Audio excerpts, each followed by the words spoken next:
The truck rumbled, a familiar beast to Frank. He gripped the steering wheel. Another day, another delivery. He checked his list. Bartholomew Quinn, he muttered, the address unfamiliar. Frank usually knew his routes like the back of his hand. This one, though, led him further and further from the city, deeper into forgotten countryside. The sun dipped low, casting long shadows as he finally found the address. It was a house, small and dilapidated, almost swallowed by the encroaching woods. Peeling paint clung to its warped wooden frame, and the windows, like vacant eyes, stared back at him. Frank swallowed, a knot of unease twisting in his gut. This wasn't on any map he'd seen. An old man stepped out, his frame thin and brittle-looking like a dried leaf.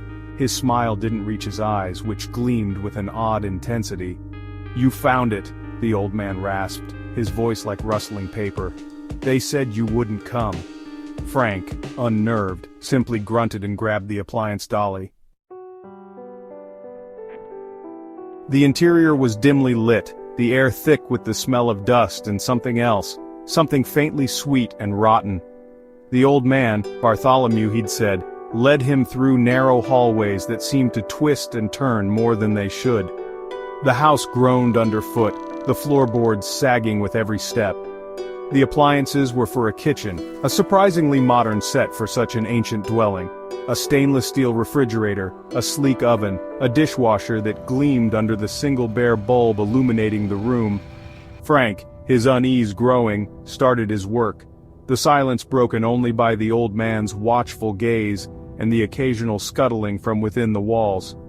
"Don't mind the mice," Bartholomew said, his voice a low chuckle that sent chills down Frank's spine. "They like to watch." Frank forced a smile, his hand trembling slightly as he tightened a connection. Hours crawled by. The refrigerator hummed to life, the oven beeped, signs of normalcy in this increasingly unsettling house. Each time Frank finished installing an appliance, he had to navigate back through the labyrinthine corridors to retrieve the next. It was like the house shifted around him, the layout changing with every turn.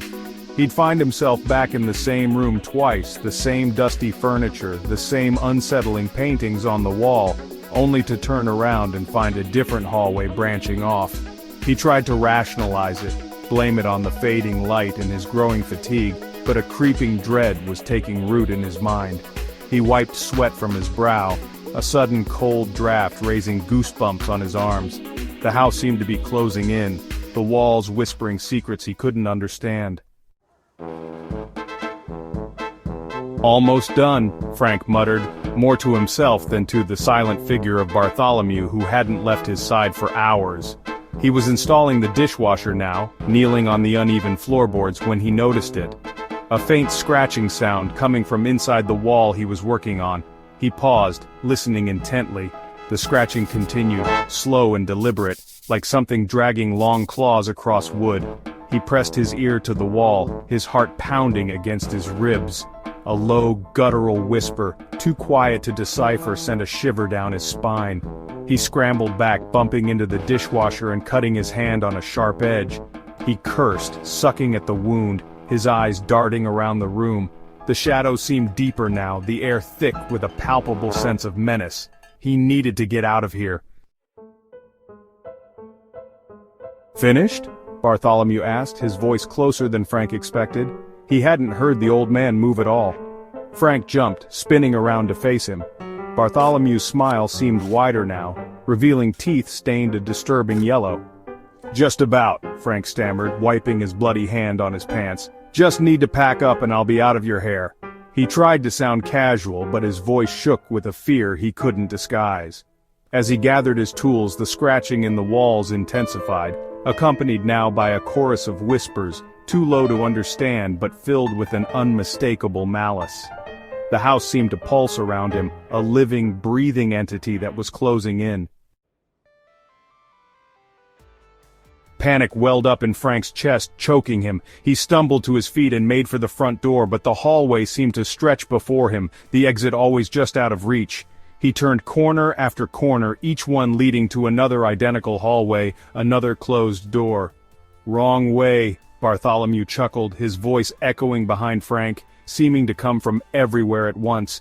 "You can't leave now. You're part of the house now."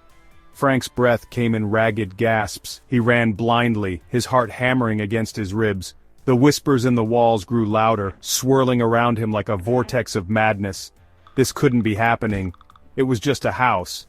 A small, creepy house, but a house nonetheless. He slammed against a wall, his shoulder throbbing in pain. He slid down, landing hard on the uneven floorboards. Tears streamed down his face, a mixture of pain, fear, and utter despair. He was trapped. The scratching in the walls stopped. The whispers faded. A heavy silence descended, broken only by the sound of Frank's own ragged breathing. He looked around, his eyes wide with terror. The hallway was gone. He was in a small, windowless room, the walls lined with shelves filled with dusty jars. And in the center of the room, a single flickering light bulb illuminated a table. On the table, amidst a collection of rusty tools, lay a hammer.